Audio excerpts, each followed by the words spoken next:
Rádio Rio de Janeiro, a emissora da Fraternidade, passa a apresentar Luz na Penumbra, programa que leva ao seu coração a mensagem da doutrina espírita.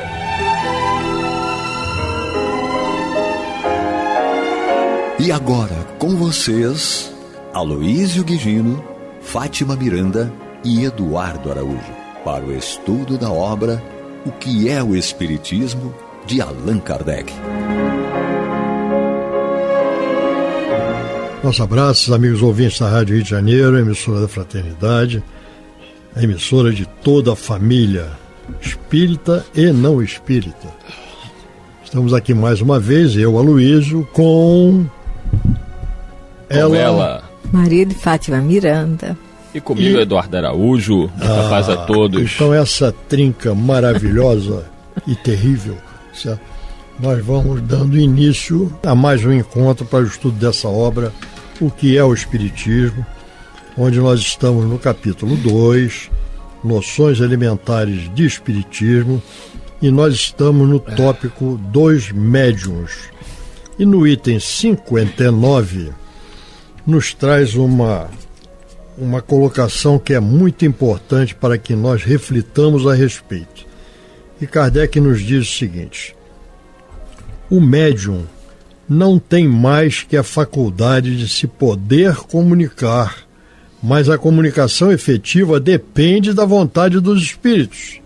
Se estes não quiserem manifestar-se, aquele nada obterá. Será qual instrumento sem músico que o toque. Isso aqui é muito importante, porque o médium, na realidade, ele é um intermediário. Quem se comunica, ou quem manda a comunicação, ou quem se expressa mais especificamente, é o desencarnado, é o espírito comunicante. E o médium, ele vai ser o porta-voz deste espírito que está se comunicando. Então, isto nos traz alguns pontos para a nossa reflexão. O primeiro deles é o seguinte: o valor da comunicação é o valor daquilo que está sendo expresso pelo espírito comunicante e que é função do papel que o médium exerce como seu intermediário, porque não existe comunicação ou ação do desencarnado sem a participação de um médium. Toda comunicação exige um médium como intermediário, um ente material para que possa, no mundo material, expressar aquilo que o pensamento do espírito está enviando. Então isso é muito importante, porque nós com isso, nós já vemos uma outra característica, uma outra, não vou dizer consequência, mas um outro aspecto que é muito importante. É como é o comportamento moral desse médium, porque isto irá determinar o tipo de espírito que estará se aproximando e se utilizando daquela ferramenta para se comunicar. Pois é, em outras palavras, o médium não decide nada. Não é? Nem o que vai acontecer, nem quando. Os espíritos determinam. Por isso que o Chico falava que o telefone não toca daqui para lá, mas de lá para cá. E aí eu estava lembrando, um outro dia, acompanhando uma conversa assim ao lado, o pessoal estava conversando sobre inteligência artificial. E todo mundo, sabe, deslumbrado, mas achando que ia ser comandado por computador. Aí eu falei, mas vocês não podem esquecer que a inteligência artificial não prescinde, não dispensa a inteligência natural, que é espiritual. Por trás dela vai ter sempre uma inteligência divina ali, que é um espírito comandando e dando controles.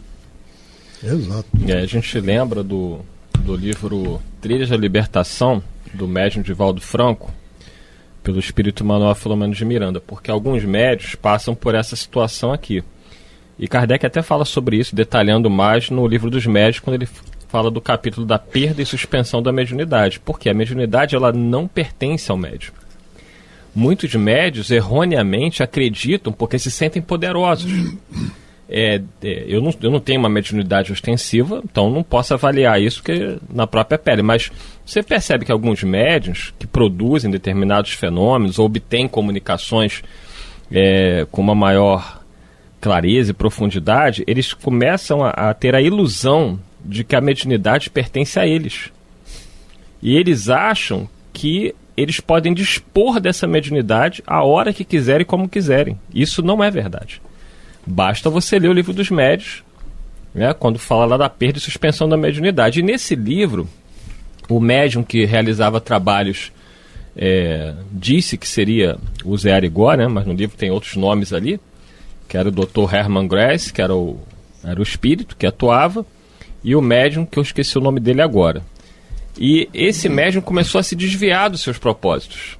Começou corretamente o trabalho de assistência à caridade ali na parte de saúde, mas depois ele começou a se perder por causa de questões relativas ao sexo e também pela questão dos presentinhos que ele começou a receber. O médico espiritual que atuava por ele, naturalmente, diante da conduta dele e das reiteradas solicitações para que ele se reajustasse no propósito, ele não o fazendo, o médico espiritual se afastou. Automaticamente, um espírito enganador, se fazendo passar pelo médico espiritual, assumiu o comando ali, e esse médium foi se perdendo de uma forma desastrosa, né? Algumas vezes, o médium tem a sua mediunidade suspensa. Neste caso, devido aos reiterados apelos da espiritualidade e ele não escutar, ele acabou sintonizando com espíritos de uma condição muito ruim, que assumiram, né, a mediunidade dele, ali naquele sentido do trabalho que era realizado, e foi fazendo com que ele se perdesse cada vez mais. Nós temos que lembrar, não esquecemos nunca, de que o médium é um ser ainda em evolução, carregando ainda muitas imperfeições. Um médium não é um ser perfeito, absolutamente. É uma oportunidade que ele tem de se melhorar. Longe disso, né? Inclusive, diz Emmanuel, né, que o médium, em geral, os espíritos dizem sempre isso, né? Em geral, o médium é um grande devedor que tem oportunidade de, através da mediunidade, ele crescer.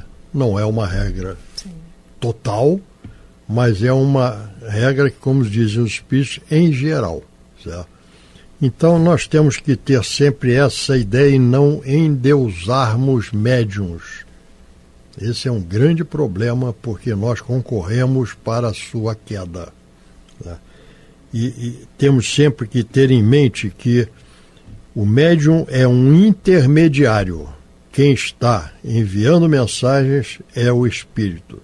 E o tipo de espíritos que se comunicam através daquele médium é função da sintonia e do padrão de elevação moral do médium. Daí a responsabilidade que o médium tem no seu proceder, nas suas atitudes, até nos seus pensamentos. Certo? A ponto do Kardec organizar um capítulo que trata da influência moral do médium, porque é isso que vai fazer a diferença com a mediunidade. Vamos continuar então? Vamos lá. Miranda, vamos ouvir a sua voz. Então, continuando. Isso. Visto que os espíritos só se comunicam quando querem ou podem, não estão sujeitos ao capricho de ninguém. Nenhum médio tem o poder de forçá-los a se apresentarem. Isto explica a intermitência da faculdade dos melhores médios e as interrupções que sofrem às vezes durante muitos meses. Seria, pois, um erro comparar a mediunidade a uma propriedade do talento. O talento adquire-se pelo trabalho. Quem o possui é sempre dele senhor, ao passo que o médio nunca o é de sua mediunidade, pois que ela depende de vontade estranha. Ele conclui tudo o que nós falamos. Essa questão é outra que deve ser bem entendida, porque o médium, ele apresenta determinadas características físicas para o exercício da mediunidade. E essas características físicas, elas são uma consequência de compromissos assumidos na espiritualidade no seu planejamento reencarnatório. Então, o médium, ele vem com a mediunidade para exercitar, através do seu exercício, ele poder crescer, se desenvolver. Mas não é uma propriedade dele, e pode ser, conforme foi lembrado aqui, pode ser suspensa a mediunidade, pode ser interrompida, pode ser suspensa definitivamente pelo mau uso, para que o médium não se endivide mais e mais. A mediunidade é a oportunidade para crescimento espiritual e não para endividamento espiritual. Exatamente. Pena que quando a gente está no corpo físico, a gente não se lembra disso, né? Que é uma grande oportunidade. Muita gente, a Miranda já teve a oportunidade de lidar com situações, nós tivemos que lidar com isso juntos, de pessoas revoltadas por serem médios. Sim. E procurando a minha Miranda e exigindo que a gente fizesse alguma coisa para que a pessoa deixasse de ser médium. E a gente tentando explicar que, olha, você não... A mediunidade, no seu caso, é uma bênção. É uma oportunidade que Jesus está te dando de reparação, né? Porque muita gente fala em castigo com a reencarnação, mas, na verdade, é uma oportunidade de reparação. O problema todo é que, pela nossa não recordação dos nossos compromissos assumidos no nosso planejamento reencarnatório, nós vivemos o nosso presente, com as dificuldades todas, porque ser médium não é fácil, não. Certo? Ser médium exige daquele que vem com essa, vamos dizer, essa tarefa, né, essa oportunidade, exige dele uma série de atitudes, certo, em termos de comprometimento moral, certo, para que a mediunidade seja exercida de forma correta. Caso contrário, ele vai continuar sendo médium até que aquilo não esteja promovendo e provocando uma queda maior no seu processo de evolução, mas ele vem médium e ele é médium, certo? E não tem quem possa interferir nisso por vontade externa para que ele deixe de ser médium. Sim. Sim. Porque, na realidade, é tipo um remédio para ele, não é? É um remédio. É a oportunidade bendita para que ele possa se cuidar de alguma coisa que ainda não amadureceu ou que se comprometeu no passado. E é intransferível. Agora, essa lembrança do Eduardo é um momento muito difícil, porque nós vemos companheiros sofrendo, a gente percebe todo o acompanhamento espiritual em volta e a pessoa não aceita e uma dessas pessoas chegou a cometer suicídio.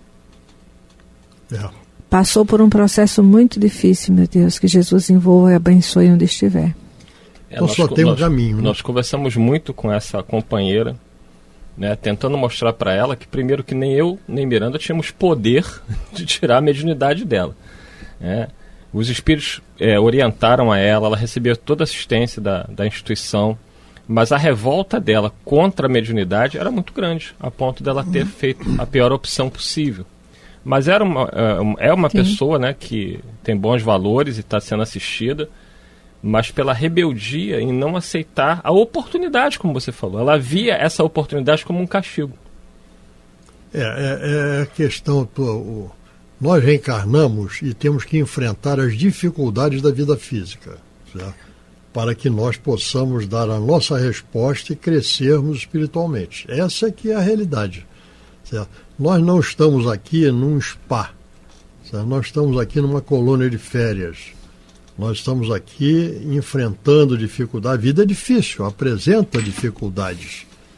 E as dificuldades que nós necessitamos para aprendermos. E uma delas é através do exercício da mediunidade. Quando nós, pelas más atitudes, pela não conformidade ou conformação com aquela tarefa que nós estamos ali para exercer da melhor maneira possível, nós vamos estar e sintonizado com maus espíritos, com mais orientações, com mais comunicações, com mais influências e que cada vez vão piorar a nossa situação e aumentar as nossas dificuldades. Então, a mediunidade é uma oportunidade que nós temos para, através do bom exercício dessa possibilidade, nós sermos úteis e nós servirmos. A própria doutrina dos espíritos, ela veio até nós através da mediunidade, porque Kardec se utilizou de inúmeros, centenas de médiuns, certo, que responderam às perguntas e deu a ele a oportunidade de organizar o Livro dos Espíritos com essas respostas que eram coerentes, compatíveis, apesar de terem muitas vezes palavras um pouquinho diferentes ou colocações, mas o conteúdo maior era sempre o mesmo. E isso nos deu oportunidade. Então nós vemos, hoje em dia nós temos a doutrina dos espíritos que nos chegou através da mediunidade, porque conforme nós lembramos anteriormente, os espíritos, para se manifestarem, necessitam, é indispensável o concurso de um médium. Então, os médiuns, eles podem nos trazer muitas coisas boas. Nós vimos há pouco Eduardo citando aqui uma das obras que nos chegaram através da mediunidade de Divaldo Franco, que nos esclarece, nos orienta, nos mostra caminhos, mas sempre numa forma positiva, quando o médium se apresenta para os bons espíritos, que nos trarão justamente a luz que nos orientará no caminho que nós devemos seguir. Prontinho. Continuamos? Vamos lá. Iniciando 60. Vai continuar, Eduardo? Você que vai ler, ó. Você perguntou, você lê. Os médios de efeito físico que obtêm regularmente e à vontade a produção de certos fenômenos, admitindo que não haja embuste. Ih, prendeu aqui. Peraí, tem um clipe prendendo minha folhinha. Estão em relação com espíritos de baixa esfera que se comprazem nessa espécie de exibições e que talvez foram prestidigitadores quando na Terra. Seria, portanto, absurdo pensar que espíritos, mesmo de pouca elevação, se divirtam em executar farsas teatrais. Algum comentário? Tem muitos comentários aqui, porque Kardec aqui aborda um tipo de mediunidade que é denominado de mediunidade de efeitos físicos. Nós temos as comunicações inteligentes e temos os efeitos físicos. Os efeitos físicos são o tipo da mediunidade em que se processa de uma forma diferente das comunicações inteligentes. As comunicações inteligentes, quem está se comunicando é o espírito que se conecta com o espírito do médium, de perispírito a perispírito, e que o espírito do médium, utilizando o seu corpo físico, vai transmitir aquilo que lhe chega. Uma forma bem resumida e simples de explicar o que seja comunicação inteligente. Sim. A comunicação de efeitos físicos é diferente. Comunicação de efeitos físicos, ou melhor, os fenômenos de efeitos físicos são diferentes, porque o médium de efeitos físicos, ele apresenta fluidos, que são dele. O espírito que está agindo apresenta fluidos, que são dele, espírito. Esses dois fluidos são comunicados e vão agir sobre algum objeto, alguma coisa material, certo? Então nós vemos que é um processo que é diferente do anterior. Então esses fenômenos de efeitos físicos é que nos é dito de um modo geral que os espíritos que trabalham com isso são espíritos ainda de uma baixa esfera, como diz Kardec, mas não necessariamente espíritos inferiores. Não necessariamente, porque nós temos espíritos que se utilizam dos fenômenos de efeitos físicos para promover o bem, para auxiliar, para ser úteis e servir àqueles que necessitam de alguma coisa. Nós vemos, por exemplo, certo, esses tratamentos físico-espirituais que ocorrem, certo? São necessidades que nós, espíritos encarnados, temos e que são atendidos por espíritos que promovem, através de uma mediunidade de efeitos físicos, oportunidades de tratamentos, até intervenções mesmo, certo? Que nos serão de grande utilidade e estão promovendo o bem. Então não serão sempre espíritos inferiores. Aqui a gente tem sempre que ter uma ideia de que a doutrina, quando fala em determinados aspectos, e aqui no caso mediunidade de efeitos físicos, ele diz que os espíritos que participam desses fenômenos de efeitos físicos são, em geral, novamente, em geral, espíritos que se comprazem em promover fenômenos em exibições, etc. Mas vamos lembrar que são importantes também, porque a manifestação do plano espiritual teve início e que teve prosseguimento, certo? Quando nós vimos os fenômenos das batidas, né, em Hydesville, certo? Então, umas sim, duas não, etc. Então, nós vemos que tudo começou com efeitos físicos e derivou mais adiante, porque era o momento ainda de ter alguma coisa que chamasse a atenção fisicamente, certo? Se alguém começasse a transmitir alguma mensagem naquela época em que não havia nenhum conhecimento dessa interação entre os dois planos da vida, isso seria desacreditado. Então havia de ter alguma coisa que nos chamasse a atenção dentro daquilo que nós percebemos que é mais palpável, que são, por exemplo, batidas, ruídos, etc.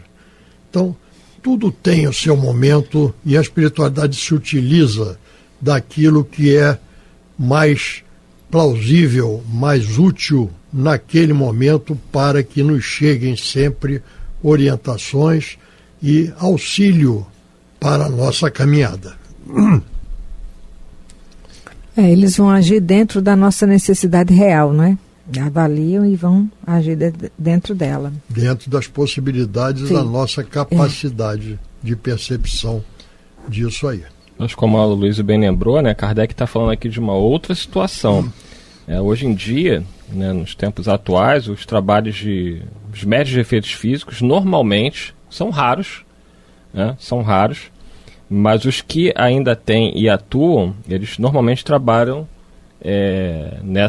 nessas tarefas de proporcionar ajuda na saúde, né? Na área de saúde física, física e espiritual, né? Porque de certa forma você está atuando no perispírito, né? Você atua no perispírito e no corpo físico. Então, antigamente, ainda existe médicos de efeito físico que utilizam a sua mediunidade para outros fins, que não fins nobres. Mas na época de Kardec era muito comum isso, né? As pessoas usavam esse tipo de mediunidade para espetáculo, enfim, alguns até para benefícios financeiros. Evidentemente que se o objetivo não é nobre, seja uma faculdade de efeito físico, seja de efeito inteligente, o médium vai ser assistido por espíritos de baixa condição de evolução espiritual. E estamos chegando ao final de mais um programa. A Miranda já ia começar a ler ali, que ela não olha por relógio. Não, eu olhei. Mas passou rapidinho. Semana que vem, se Deus quiser, aqui estaremos de volta para darmos continuidade no item 61. Muita paz a todos. Muita paz. Que Jesus nos conduza. Você está ouvindo o programa Luz na Penumbra.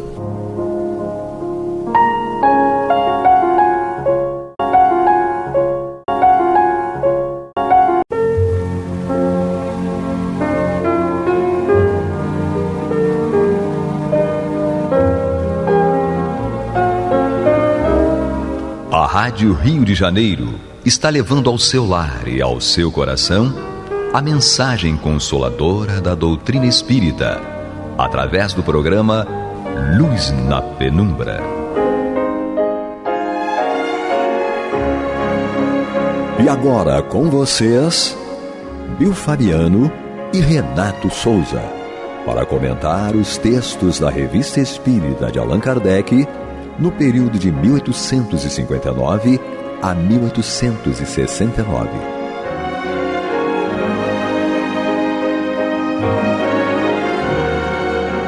Muito bem, prezados ouvintes da Rádio Rio de Janeiro, emissora da Fraternidade, estamos de volta, programa Luz na Penumbra, Revista Espírita, ano ímpar. Estamos em novembro de 1859, trazendo um depoimento aqui sobre, no título, Advertências de Além Túmulo, o oficial da Crimeia. Semana passada a gente começou a ler, não deu tempo de terminar, mas vamos terminar hoje.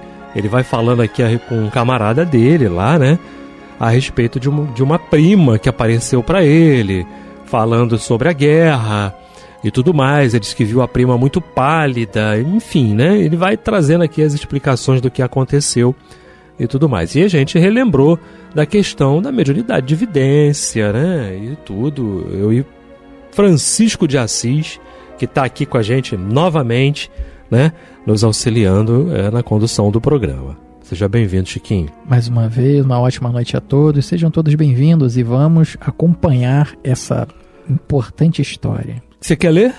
Vou lendo então. Então vamos lá. Continuando a história. Sonhas acordado? Estás doido? Redarguiu o amigo. É impossível, mas então o que vem a ser esta agitação em meu coração, que a evoca e me faz vê-la? Os dois rapazes conversaram e ao amanhecer o amigo acompanhou o oficial visionário à sua tenda, quando este estremeceu e de repente disse: Ei-la, meu amigo, ei-la diante da minha tenda, faz-me sinais, dizendo que não tenho fé nem confiança. Naturalmente o amigo nada via, fez porém o melhor que podia para tranquilizar o camarada. Nasceu o dia e com ele as ocupações muito sérias para deixarem de lado os fantasmas da noite. Mas, por uma precaução perfeitamente compreensível, no dia seguinte uma carta partiu para a França pedindo notícias urgentes da senhorita T. Alguns dias depois responderam que a senhorita T estava gravemente doente e que o jovem oficial pudesse obter uma licença, talvez a sua visita lhe causasse um efeito salutar. Pedir licença no momento das lutas mais rudes, provavelmente na véspera de um assalto decisivo, alegando temores sentimentais, era coisa que não se podia pensar. Todavia, creio lembrar que a licença foi pedida e obtida, e que o oficial já ia partir para a França, quando teve mais uma visão. Esta era pavorosa. Pálida e muda, a senhorita T deslizou uma noite no interior de sua tenda e lhe mostrou um longo vestido branco que a arrastava. O jovem oficial não duvidou um só instante que a sua noiva estivesse morta. E estendeu a mão, pegou uma de suas pistolas e arrebentou todos os miolos. Caramba! Com efeito, naquela mesma noite, à mesma hora, a senhorita T havia exalado o último suspiro. Resultaria essa visão do magnetismo? Não sei. Seria loucura? Espero que sim. Mas era qualquer coisa que escapava às zombarias dos ignorantes e às zombarias ainda mais inconvenientes dos homens de saber. Quanto à autenticidade desse fato, posso garanti-la. Interrogai os oficiais que passaram este longo inverno na Crimeia, e não serão poucos os que vos contarão fenômenos de pressentimento, de visão, de miragem, da pátria e de parentes análogos a este que acabo de contar. O que se deve concluir de tudo isso? Nada. a menos que terminasse minha correspondência de maneira muito lúgubre e que talvez soubesse fazer dormir sem saber magnetizar. Tecel. É interessante, né? Que ele fala de uma questão aqui que a gente tem também no Livro dos Espíritos. Visitas espíritas entre vivos. Não é? Também pode acontecer, com certeza. Não é? Está lá nas perguntas 413 a 418. É o princípio da emancipação da alma. Tá?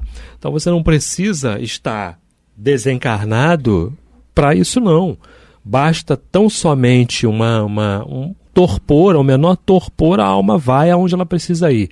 E como eles tinham uma ligação, ela foi lá mostrar para ele que estava muito doente. E depois acabou realmente desencarnando, não é?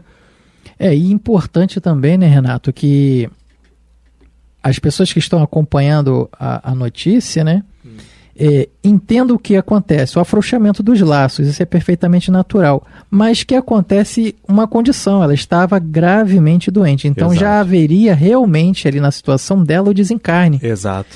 E o espírito já começava a distanciar do próprio corpo. Sim, ficou muito mais fácil Esse desligamento, né? E ela, perispiritualmente, ela aparecer para ele. Por isso que ele relata ela muito pálida, não é? Ele estava vendo, sem dúvida nenhuma, sim.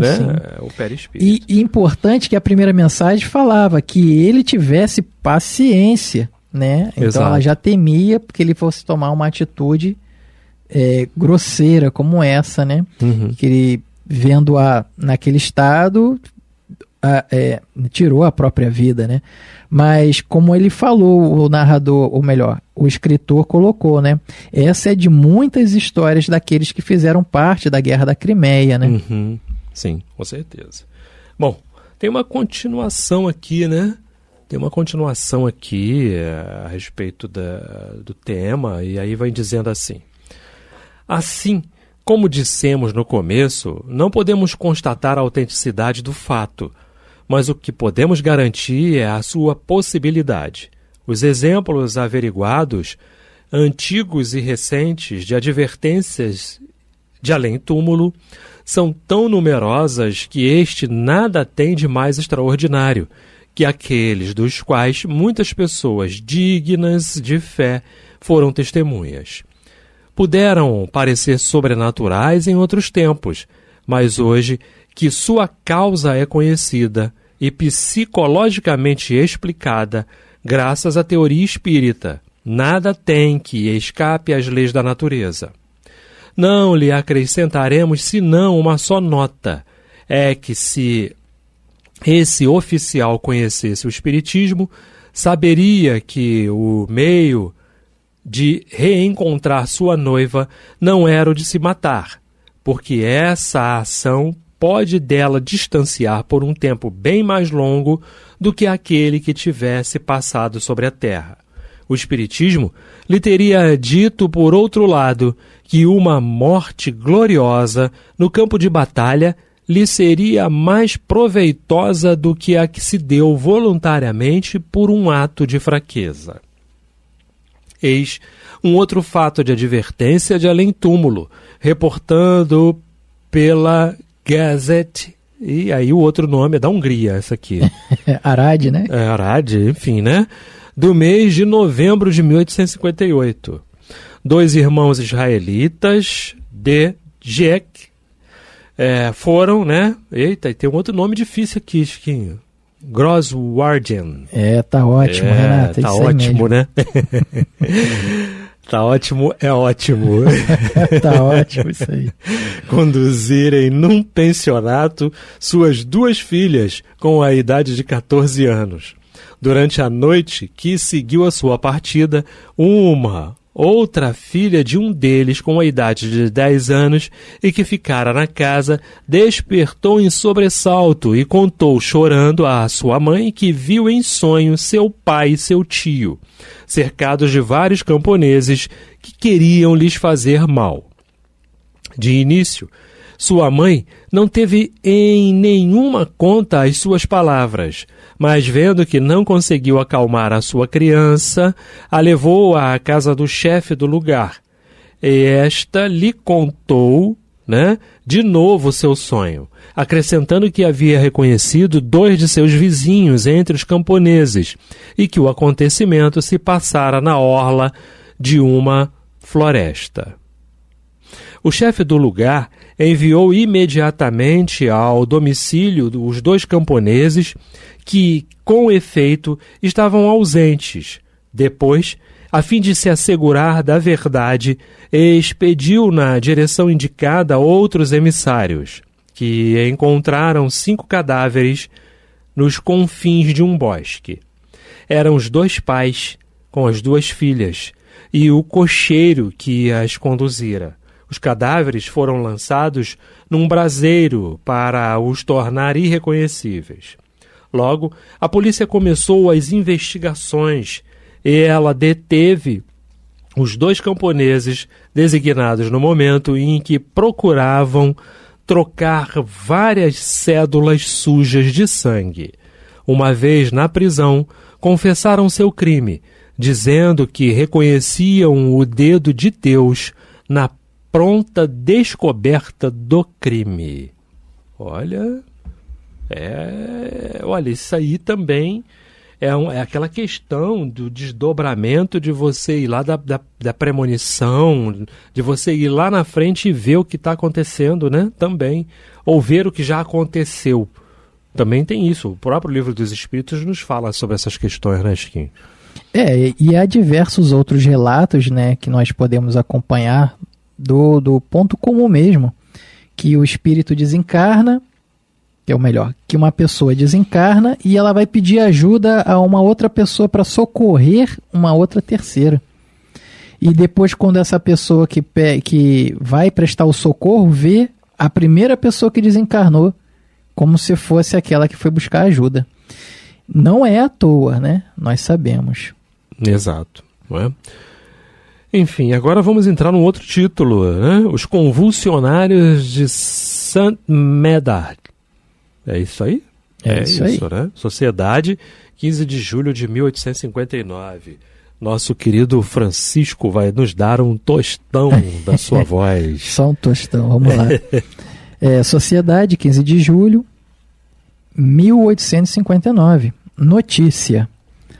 François Paris, famoso diácono de Paris, morto em 1727, aos 37 anos de idade, era filho mais velho de um conselheiro do parlamento, a quem naturalmente devia suceder no cargo. Preferiu, no entanto, abraçar a carreira eclesiástica. 1727. No seu está diferente? Tá. O meu está diferente. Bom, vamos lá. Bom, continuando. Após a morte do pai, deixou os bens para o irmão e, durante algum tempo, ensinou catecismo na paróquia de São Cosme, encarregando-se da direção dos clérigos e fazendo-lhes conferências. O cardeal de Noailles, a cuja causa estava ligado, quis nomeá-lo cura dessa paróquia. Mas sobreveio um obstáculo imprevisto. O abade de Paris consagrou-se inteiramente ao retiro. Depois de ter experimentado diversos eremitérios. Isso aí. Você sabe a tradução disso? Vamos procurar. Tá bom. Confinou-se numa casa de subúrbio de São Marcelo. Então, solidões. Olha, porque aqui no meu diz assim: depois de haver tentado várias solidões, se confinou numa casa do bairro de São Marcelo. Então, é isso aí, né? Ele fazia aqueles votos de ficar sozinho. Entendi. Tá? O isolacionismo, né? Isso, bom. Tá? Até porque eles fazem isso mesmo, os celibatários, né? Isso. Eles têm esse hábito mesmo, com certeza. É que pela palavra eremitérios eu não conhecia. Sim. Lá se entregou sem reserva à prece, às práticas mais rigorosas da penitência e ao trabalho manual.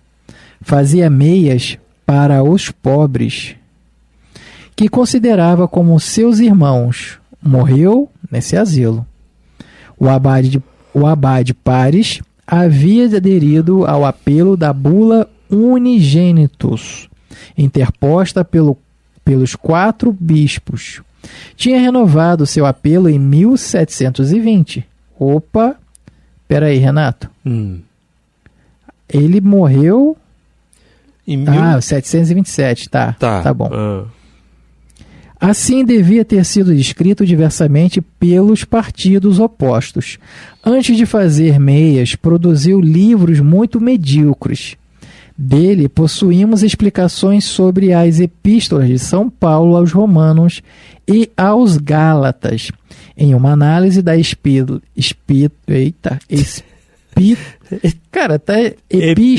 desculpa, Renato, desculpa. Tô lendo mesmo, essa onde não tem. É assim mesmo. Vamos lá. Uma análise da epístola aos Hebreus, que pouca gente lê. Agora vamos ler ela. Tendo seu irmão mandado erigir-lhe um túmulo no pequeno cemitério de Samerdade, os pobres socorridos pelo piedoso diácono, alguns ricos que lhe haviam edificado e algumas mulheres que tinham instruído para lá se dirigiram, a fim de fazer preces. Houve curas que pareceram maravilhosas e convulsões que foram consideradas perigosas e ridículas. A autoridade viu-se enfim obrigada a fazer cessar esse espetáculo, determinando o fechamento do cemitério no dia 27 de janeiro de 1732. Então os mesmos entusiastas foram provocar suas convulsões em casas particulares. Na opinião de muita gente, o túmulo do diácono de Pares foi o túmulo do jansenismo. Mas algumas pessoas julgaram ver o dedo de Deus, tornando-se mais ainda ligadas a uma seita capaz de produzir tais maravilhas. Há diferentes histórias desse diácono, do qual talvez jamais teriam falado se não o houvessem querido transformar num taumaturgo. Entre os fenômenos estranhos apresentados pelos convulsionários de Samerdade, citam-se a faculdade de resistir a golpes e tão terríveis que os corpos deveriam ficar triturados, a de falar línguas ignoradas ou esquecidas, um desdobramento extraordinário da inteligência. Os mais ignorantes entre eles improvisavam discursos sobre a graça, os males da igreja, o fim do mundo, etc. A faculdade de ler pensamento, postos em contato com os doentes, apresentavam dores no mesmo local daqueles que os consultavam. Nada mais frequente do que ouvi-los predizer diversos fenômenos anormais que deveriam sobrevir no curso de suas moléstias.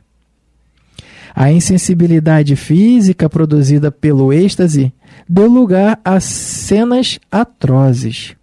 A loucura chegou a um ponto de realmente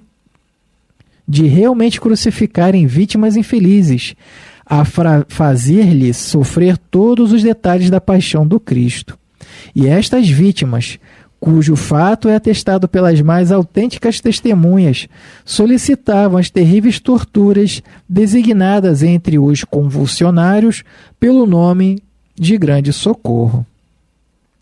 A cura dos doentes se operava pelo simples toque da pedra tumular ou pela poeira que encontravam à sua volta e que tomavam com alguma bebida ou aplicavam sobre as úlceras bastante numerosas. Estas curas foram atestadas por milhares de testemunhas, muitas das quais são homens de ciência, no fundo incrédulos, que registraram os fatos sem saber a que os atribuir. Pauline Roland.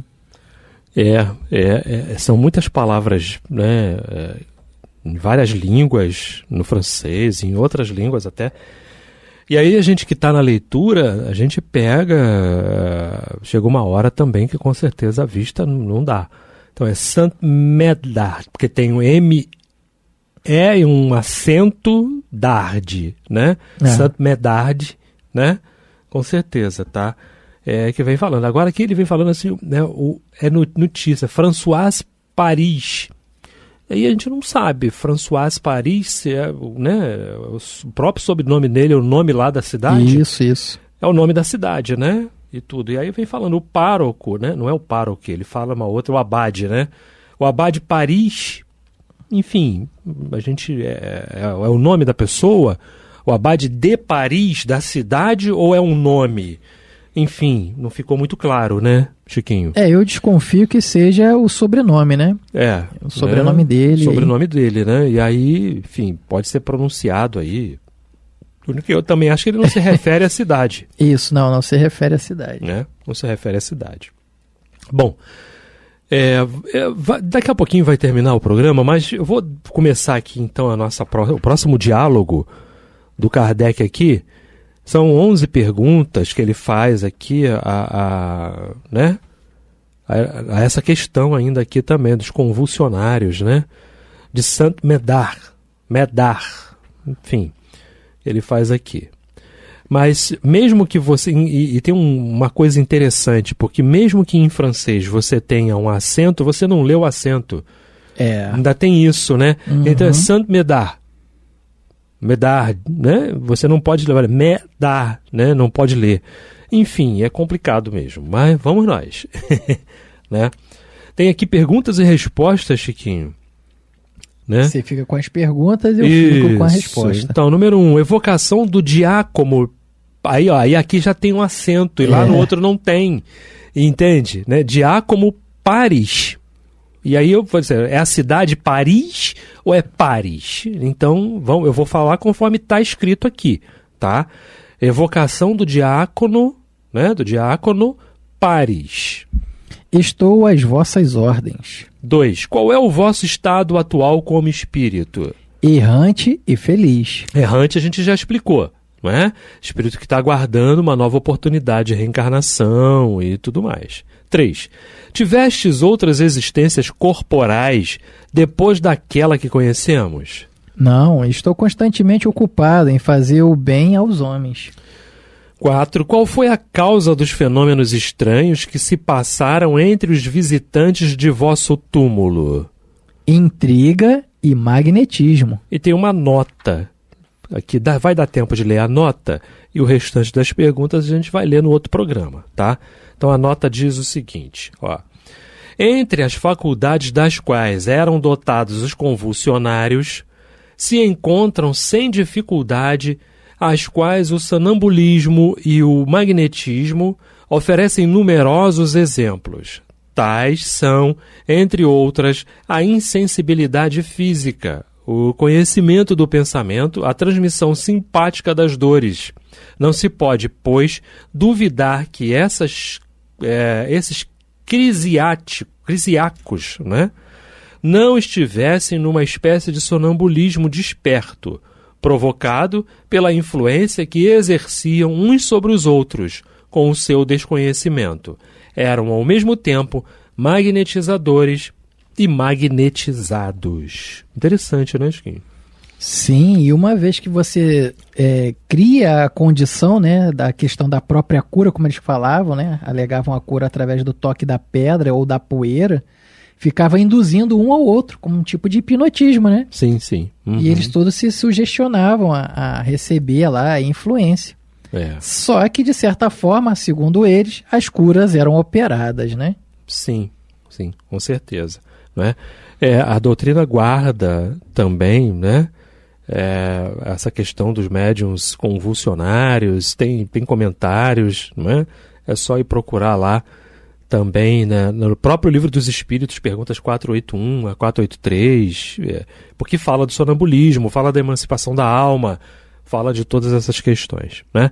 Mas o programa está chegando ao final. No próximo programa a gente vai dar continuidade à leitura das perguntas e as respostas que foram feitas, né?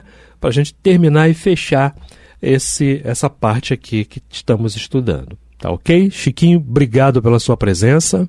Mais uma vez. Mais uma vez, se assim permitir, estaremos aqui na próxima semana. Uma ótima noite a todos. Muita paz.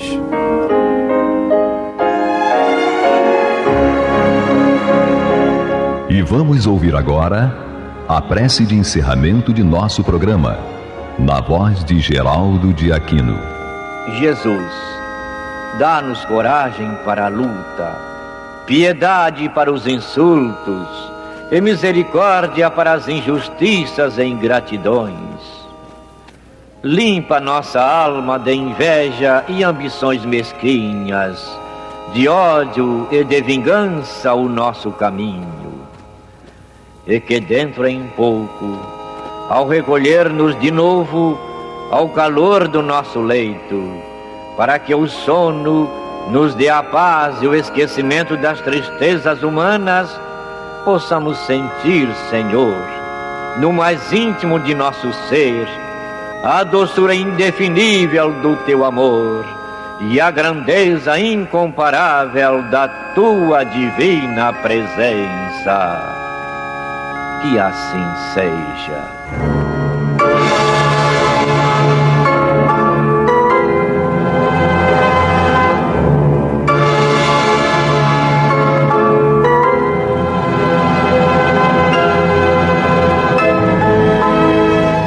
Acabamos de apresentar o programa Luz na Penumbra, que voltará a ser apresentado na próxima segunda-feira, às 21 horas, nesta emissora.